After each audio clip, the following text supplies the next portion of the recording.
पुढे जाऊया। राज्यामध्ये स्थानिक स्वराज्य संस्थांच्या निवडणुकीपूर्वीच राजकीय वातावरण तापायला सुरुवात झालेली आहे आणि अशामध्येच प्रत्येक पक्ष आपापल्या ताकदीचा अंदाज घेतोय आणि अशामध्येच महायुतीतल्या नेत्यांनी मित्रपक्षांना इशारे देण्यास सुरुवात केलेली आहे आणि यावरून महायुतीमध्ये कलगीतुरा रंगण्याची शक्यता आहे। आलं अंगावर घेतलं शिंगावर एवढा कार्यक्रम मात्र करण्याकरता हिंगोलीवासियांनी भाजपवासियांनी मागे पुढे पाहिजे। 4 पावलं पुढे टाकले, युतीचा प्रस्ताव दिला।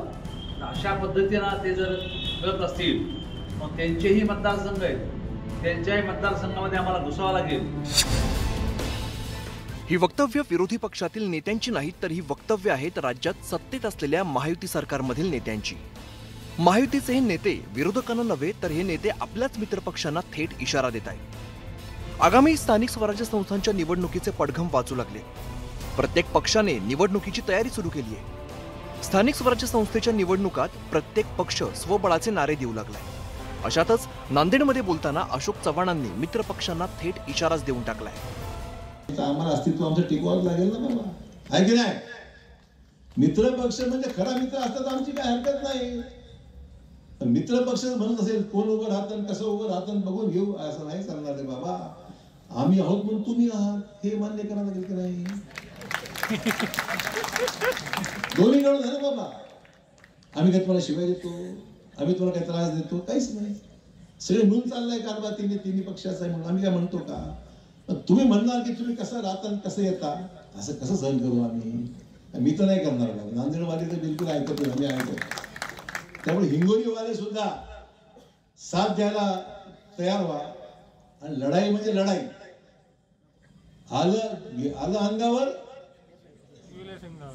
ये पण मी काही बोलत नाही, स्वतःहून मी काही सुरू करणार नाही, पण आलं अंगावर तर घेतलं शिंगावर एवढा कार्यक्रम मात्र करण्याकरता हिंगोलीवासियांनी भाजपवासियांनी मागे पुढे पाहिजे। जालन्यात ही महायुतीत कुरबुरी सुरू आहे। इथल्या विकास कामांवरून शिवसेना भाजपात श्रेयवादाची लढाई सुरू आहे। शिवसेना आमदार अर्जुन खोतकर यांनी काँग्रेसमधून भाजपात आलेले कैलास गोरंट्याल यांच्यावरती शेलक्या भाषेत टीका केली आहे। काल भारतीय जनता पक्षाच्या अत्यंत चिल्लर नेत्यांनी चिल्लर प्रकार या ठिकाणी करण्याचा प्रयत्न केलेला आहे। भारतीय जनता पक्षाचे आमच्या सहकार्यांना आम्ही एक पाऊल पुढे टाकून युतीचा प्रस्ताव दिला, परंतु ते म्हणतात ना दुसऱ्याचं शेपूट वापरत असतं, ते किती सरळ करा नीट होतच नाही। मी 4 पावलं पुढे टाकले, युतीचा प्रस्ताव दिला, पण अशा पद्धतीने ते जर करत असतील मग त्यांचेही मतदारसंघ आहेत, त्यांच्याही मतदारसंघामध्ये आम्हाला घुसावं लागेल। धाराशिव जिल्ह्यात महायुतीतील धुसफूस समोर आली आहे।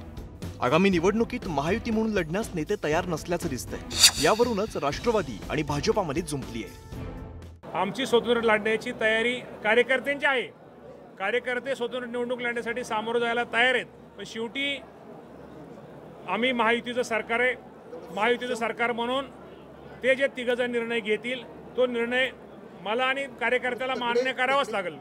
भारतीय जनता पार्टी नेहमीच प्रिपेअर्ड असते कुठल्याही इव्हेंच्युअलिटीला, त्यामुळे त्याची अडचण नाही, आमची पूर्ण तयारी आहे। परंतु आमचे नेते जे फायनली सांगतील ते आम्ही सगळेजण मिळून पाळू। पिंपरी चिंचवडमधील राजकीय वातावरण चांगलंच तापलंय।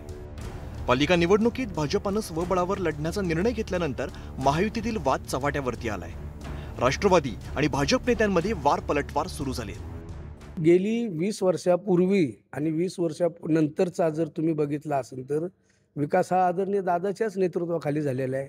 17 नंतर जो फेरबदल झालेला आहे त्या 17 नंतर फेरबदल होत असताना त्याच्या काळामध्ये त्यांच्या काळामध्ये झालेली कामं आणि कशा पद्धतीने ती कामं झालेली ह्या पिंपरी चिंचवडकरांना माहिती असणार आहे। पाण्याचा प्रश्न असेल, वाहतुकीचा प्रश्न असेल, मेट्रो असेल, कचऱ्यापासून वीज निर्मिती असेल, हे मोठे चांगले मुद्दे आहेत की जे आम्ही विकासावरती मागणार। आम्ही कोणाला विरोध करून किंवा कोणाच्यासाठी टीका करून नाही, तर भारतीय जनता पार्टीने महानगरपालिकेमध्ये असताना जो विकास केला। विधानसभा निवडणुकीत महायुतीला दिमागदार विजय मिळालाय। त्यामुळे स्थानिक स्वराज्य संस्थांच्या निवडणुकीसाठी महायुतीचे नेते आणि कार्यकर्त्यांचा उत्साह द्विगुणित झालाय। अशातच महायुतीत ही सर्व पक्षांच्या कार्यकर्त्यांची निवडणुकीत उतरण्याची इच्छा आहे। यातूनच महायुतीत आतापासूनच कलगीतुरा रंगल्याचं दिसून येत आहे।